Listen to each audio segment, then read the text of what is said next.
Bismillahirrahmanirrahim. Assalamualaikum warahmatullahi wabarakatuh. Alhamdulillahirabbil alamin. Alhamdulillahilladzi hadana bi'abdihil muhtari man da'ana ila bilati waqadna dana labbaika ya man dallana wa hadana. Shalla 'alaikallah barakalladzi bika ya mustafa khasana wa habana. Alhamdulillahirabbil alamin. Bersyukur kepada Allah Subhanahu wa taala yang malam hari ini mengumpulkan kita semua di tempat yang penuh rahmat, tempat yang penuh barakah, tempat di mana dibacakan sejarah riwayat hidup makhluk yang paling agung, baginda Nabi Muhammad sallallahu alaihi wasallam. Salawat kepada junjungan Nabi besar, Nabi agung, Nabi Muhammad sallallahu alaihi wasallam. Allahumma salli ala sayyidina Muhammad wa anjilal magadal mugarrab indaka yaumal qiyamah. Salawat dan salam kepada junjungan Nabi agung, Nabi besar, Nabi Muhammad sallallahu alaihi wasallam. Nabi yang kita semua mengharapkan syafaatul utmah. Mudah-mudahan kita mendapatkan syafaat daripada baginda Nabi Muhammad sallallahu alaihi wasallam. Dan mudah-mudahan kita semua diaku menjadi umat daripada baginda Nabi Muhammad sallallahu alaihi wasallam. Alhamdulillahirabbil alamin.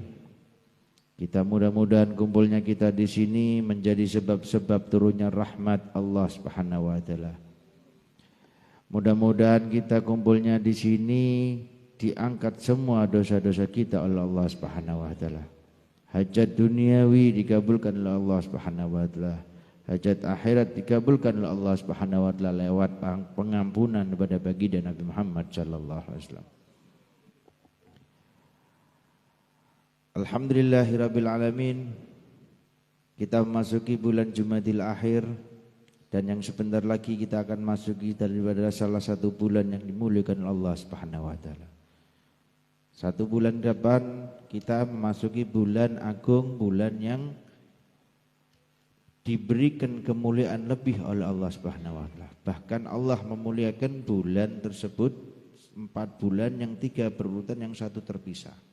Yang 1 terpisah bulan Rajab.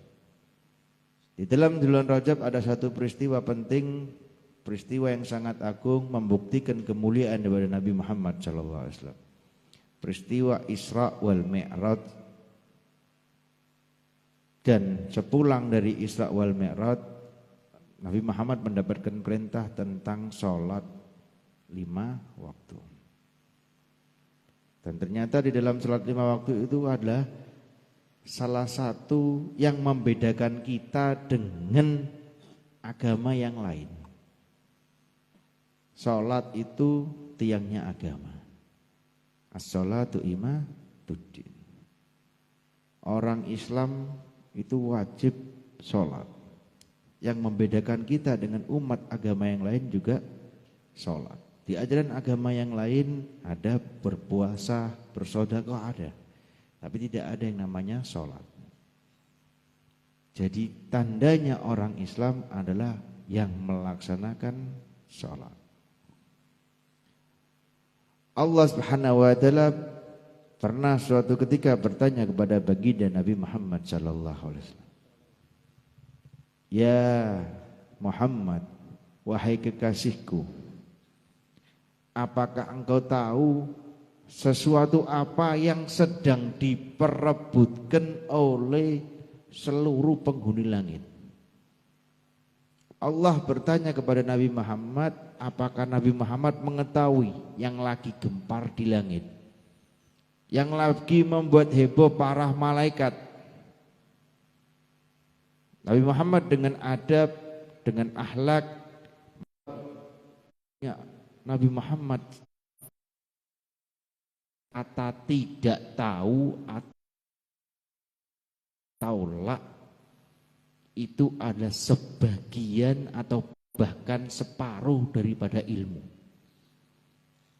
Karena banyak orang-orang sekitar kita sebetulnya belum mengetahui dengan jelas, tapi menjawab pertanyaan yang masih belum dia ketahui dengan sempurna. Bahkan beberapa hari yang lalu saya sempat mendengar seorang menjelaskan tentang wanita haid yang boleh masuk ke dalam masjid. Bahkan diterangkan di semua kitab tidak diperbolehkan wanita haid masuk ke dalam masjid. Dengan dasar apapun wanita haid tidak boleh masuk ke dalam masjid. Tapi ada orang yang menerangkan boleh, asalkan tertutup, tidak bocor dan tidak lain-lain. Tapi itu adalah salah satu orang yang malu menjawab tidak tahu. Bahkan kata Imam Syafi'i, mengucapkan tidak tahu adalah separuh daripada ilmu. Begitu juga Rasulullah SAW. Ketika tidak mengetahui, Rasulullah mengatakan, saya tidak mengetahui wahai Allah, dan sesungguhnya engkaulah yang maha mengetahui. Allah Subhanahu wa ta'ala menjawab dengan, wahai Muhammad, wahai kekasihku, sesungguhnya orang-orang yang ada di langit, para malaikat Allah memperebutkan dua hal. Dua hal tersebut derajat yang tinggi dan juga hasanat, kebaikan yang mulia. Derajat yang tinggi dan juga kebaikan yang mulia.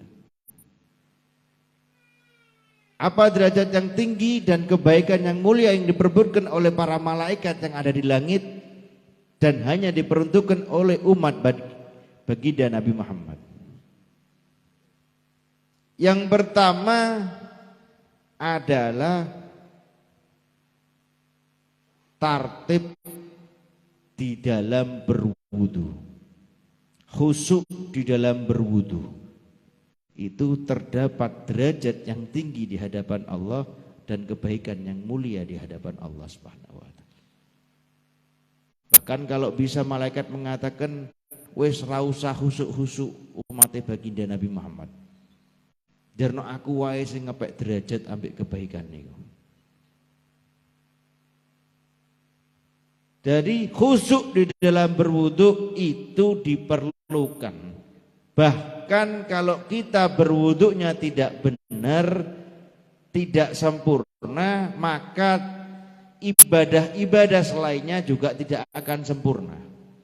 Wudhu kita tidak bagus, wudhu kita bahkan tidak benar, maka ibadah yang lain juga tidak benar.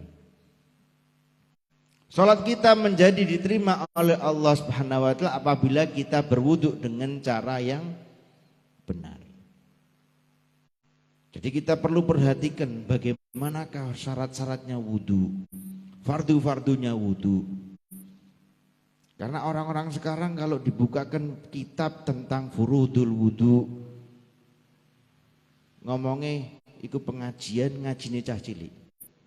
Padahal ketika kita membahas tentang sesuatu ataupun salah satu sunnah wudhu, kita sering melakukan, tapi kita tidak mengetahui kalau itu sunnah, maka kita tidak mendapatkan fadilah daripada sunnah tersebut. Suatu contoh, kita sering membasuh di telapak kaki, di jari-jari kaki kita basuh. Itu salah satu sunnahnya wudhu. Atau mungkin memakai siwak, salah satu sunnahnya wudhu. Tapi kita tidak mengetahui kalau itu sunnah, maka kita tidak bisa mendapatkan fadilah daripada sunnah berwudhu. Sunnahnya dalam wudhu. Jadi wajib kita mengetahui satu persatu tentang sunnahnya wudhu, agar kita mendapatkan fadilah daripada sunnahnya wudhu.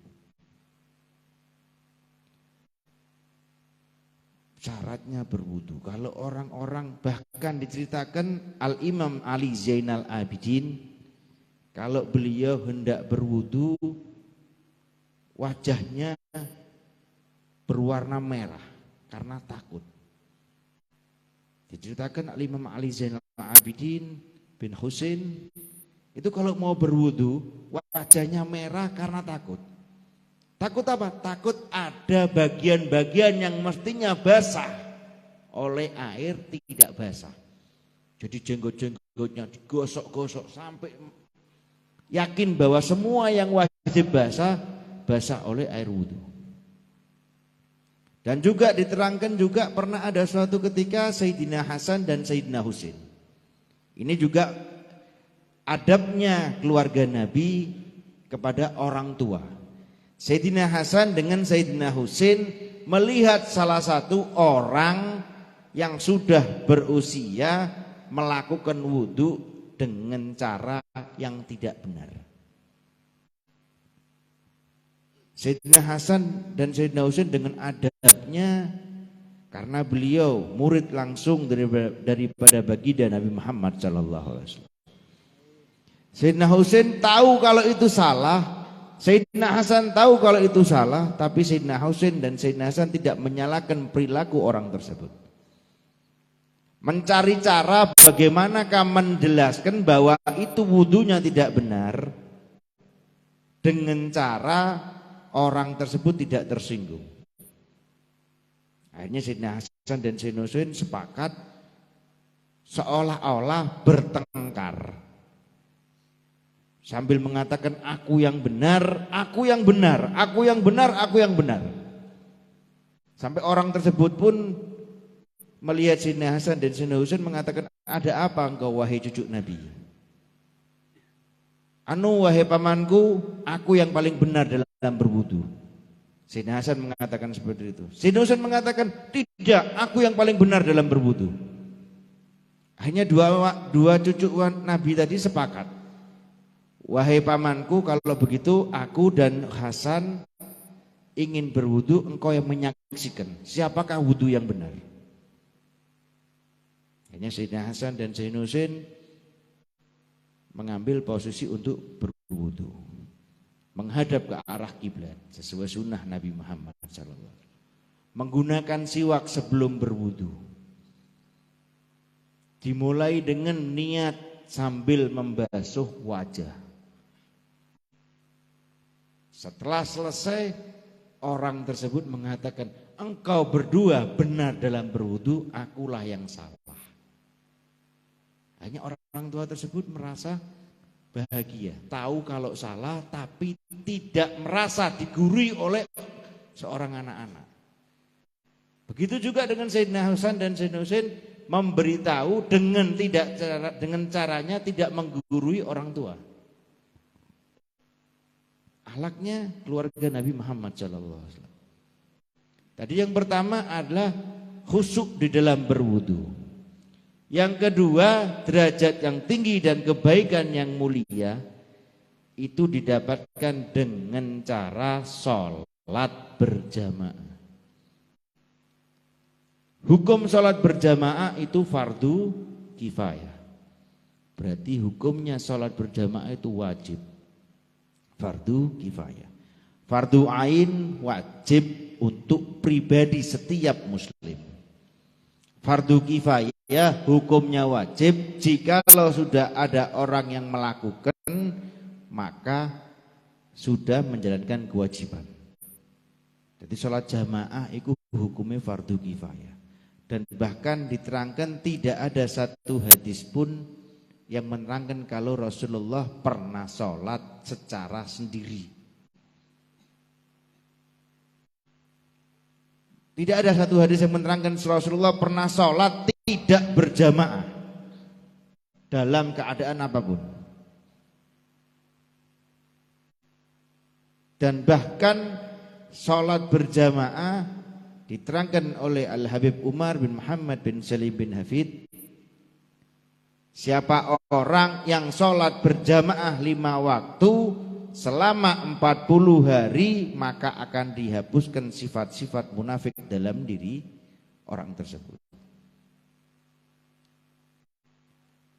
Dan juga yang paling mulia dalam kita sholat berjamaah adalah orang yang tidak terlambat dengan takbiratul ihram imam.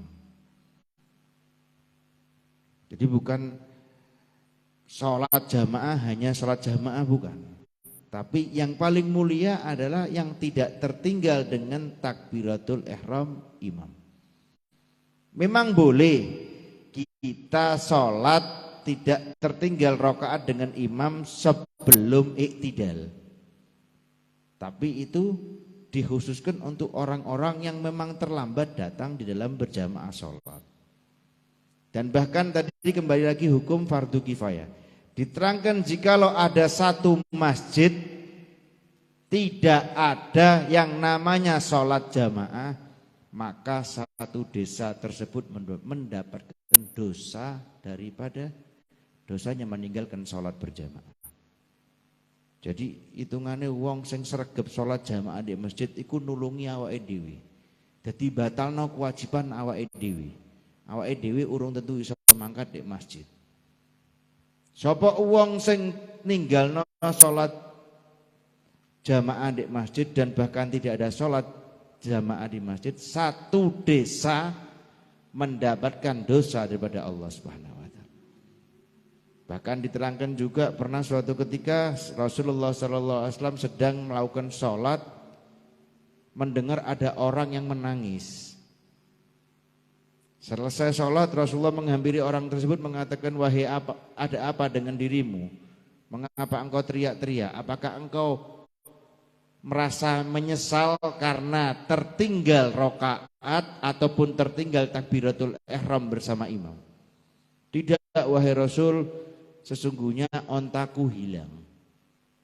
Akhirnya Rasulullah mengatakan, hanya onta hilang engkau teriak seperti itu. Orang tersebut mengatakan, lebih mulia mana onta dengan takbiratul ihram bersama imam? Rasul mengatakan bahwa sesungguhnya seisi dunia diisi onta dengan takbiratul ihram bersama imam lebih banyak takbiratul ihram bersama imam. Wong paling sugih ku ya wong sing takbiratul ihram barengan nabi imam. Jadi tidak ada diterangkan Rasulullah pernah sholat sendiri. Rasulullah selalu sholat dengan berjamaah. Dan bahkan kita juga wajib mengetahui sunnah-sunnahnya dalam sholat. Sunnah-sunnahnya sholat itu kita wajib. Karena tadi kalau kita tidak mengetahui kalau itu sunnah, kita tidak mendapatkan fadilah daripada sunnah tersebut. Kita wudu, bersiwak, kumur, itu semuanya sunnah. Tapi kalau kita tidak tahu kalau itu sunnah, tidak mendapatkan fadilah daripada sunnah. Begitu juga dengan sunnah-sunnah yang lain. Saya berikan contoh satu sunnah tentang serban. Serban ini sunnah daripada Nabi Muhammad SAW, bukan adat Arab. Sunnahnya seperti apa? Sunnahnya Rasul biasa menggunakan di sebelah kanan dan juga di sebelah kiri. Itu sunnah menggunakan serban. Ada yang tidak sunnah menggunakan serban? Ada. Dengan cara mengkalungkan. Itu boleh, tapi tidak ada kesunahan dalam sunnahnya menggunakan serban. Begitu juga ada model serban yang lain. Model serban mengikuti daripada Al-Imam Ali bin Abi Thalib karamallahu wajhah, dengan menggunakan satu di depan dan satu di itu salah satu sunnah, salah satu ikba daripada Sayyidina Ali bin Abi Thalib. Begitu juga dengan orang-orang semua wajib mengetahui tentang sunnah. Dan bahkan tadi di dalam khusuk berwudu, di dalam sholat berjamaah itu ada sunnah-sunnah yang wajib kita ketahui. Dan bahkan saya tutup dengan cerita yang paling akhir. Ada sahabat Nabi yang paling agung dan daya ingatnya tidak pernah terlupa. Beliau diberi nama dengan julukan Abu Hurairah. Abu Hurairah itu meriwayatkan hadis banyak. Bahkan diriwayatkan Abu Hurairah mengatakan, saya tidak terlupa satu kata pun dari ucapan Nabi Muhammad dan huruf daripada yang diucapkan Nabi Muhammad, karena saya memiliki satu kebiasaan. Apa kebiasaannya Sayyidina Abu Hurairah? Kalau datang di majelis, sorban yang dia gunakan dihamparkan di lantai. Ketika selesai majelis, aku angkat sorban tersebut dan aku basah ke wajahku. Itu kebiasaan Sayyidina Abu Hurairah yang sehingga membuat beliau mendapatkan kemuliaan dengan tidak lupa sedikit pun tentang hadis-hadis Nabi Muhammad SAW. Mudah-mudahan tadi bisa bermanfaat untuk diri saya sendiri dan untuk kita semua. Yang paling penting kita perbaiki wudhu kita perbaiki sholat jamaah kita ajak keluarga kita untuk tetap berjamaah walaupun hanya dengan suami dan istri. Yang paling bagus suami melaksanakan sholat berjamaah di masjid, istri sholat berjamaah di rumah berserta dengan anak-anaknya. Mudah-mudahan tadi dan juga yang paling terpenting kita agar terhindar dari sifat-sifat orang munafik, jaga sholat kita 40 hari 5 waktu, insya Allah kita dijauhkan dari sifat-sifat munafik oleh Allah Subhanahu wa taala. Rabbi fanfa'na barakatihim wa dinal husna bi hurmatihim wa amidna fi tariqatihim wa ma'afati minal fitani wal afu minkum. Wassalamualaikum warahmatullahi wabarakatuh.